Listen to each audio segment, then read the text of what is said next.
All right, everybody. It's a little before noon, so I can still call this an AM edition. It's super late compared to what I would have wanted, but shit happens. Let's get to it, man. It's 11:20 on February 24, 2021. And let's start how we always do. Let's look at the let's start how we always do when I tell you this is for entertainment and educational purposes. I have no training or background in this stuff. This is self-taught. I like to check the news and I like to check the market caps. So with that in mind, boom, let's go. Bitcoin just under 49, well 49 and a half, let's say right there. It's up 6% from yesterday. Ethereum is 1.6. It's up 8.5%. Let's see, Binance is still in third place, $250, 15.8%. Tether right there in fourth place, where it's been for a bit there. Cardano got back up over a dollar, 12.35 on the day. That's pretty good. 19 on the week, so it recovered a lot of that beating it took yesterday. Polkadot 33.68, up 5.91%, or 7.101%. XRP at just under 50 cents, 47 cents there, down still 0.29%. Still down 13% on the week, huh? But see, they're in that lawsuit, so they're going to have some pretty. They're not moving with the rest of the market the same. They're going to have some downward pressure, unfortunately, because of that. But, you know. Yeah. Litecoin, 181.50. It's down from like 220 or so all time high, 20% or so off that high, but still up 7.6 on the day. So we're seeing a lot of good recovery in the 24-hour column, I guess here. Chain length is 28.51, 14, just under 15% up on the day, but still 10 on the week. And then Bitcoin Cash, 527.87. It's up 625 on the week, down a quarter of its own value on the 7 day though. Wow, what a beating on that one. That must have hit a pretty high all-time high. All right, let's look at the 24 hours. Look at the fastest movers. Let's see. Wow, a bunch of stuff I never heard of. Some compound. I have some compound, so that's nice that bumps up. Okay, stacks. Don't know what it is. It's up a dollar. It's up 50%. Thorchain Rune 31.91. Phantom is 27% up. And Voyager token is 25% up. All right, I'm gonna roll. I'm gonna just keep going off that. I don't know anything about most of those. Oh look, Dogecoin's up 1/4%. Good for them. Or quarter of its value. I know that one. All right. All right. So since I last checked in with you guys, it's been about 24 hours. Sorry that I missed the last show. But what do we see here? We're up about 9%. Did I really do a middle of the afternoon show? Huh. We're up about 10%. As you can see here, we went ahead and broke through some good support, saw some resistance, managed to bounce, and take a nice run at the 50s. Bounced off of 50, just dipped a little bit under a couple of times before hitting resistance there again. So that sort of pattern is pretty typical for Bitcoin. Like 50 the 50 range is like a new all-time high. So yeah, seeing some selling pressure as people who are holding out, who might need to spend for projects, are probably selling at this time. They're waiting for it to go up to like what 5.2 before they really jump in with their sales. It looks like. Yeah, we'll see. So the cloud. Cloud shows some pretty thin resistance right now. Let's get a little more detail. Wow. We've had a couple of crosses. So we've had a death cross, gold cross, death cross, back to gold.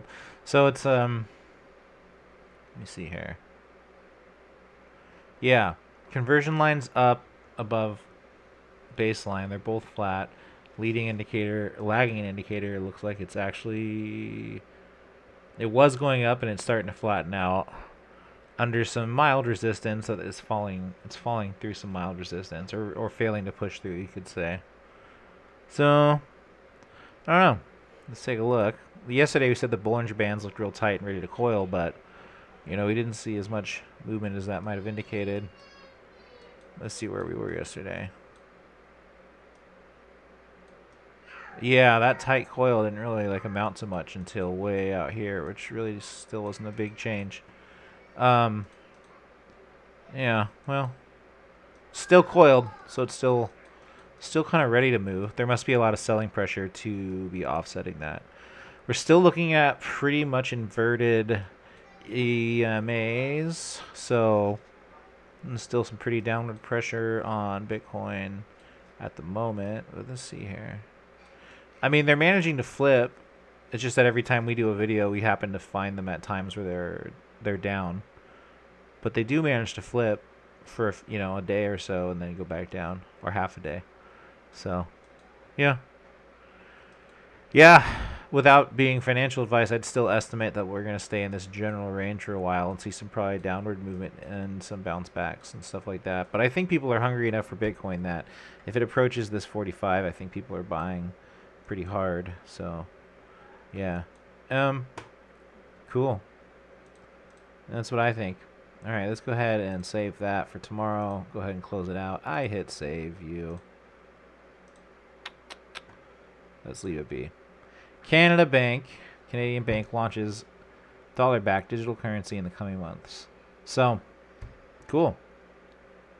It's not the central bank, so I don't think it's a central digital currency, but it's kind of like Tether. It sounds like it's backed by real Canadian dollars in a bank somewhere.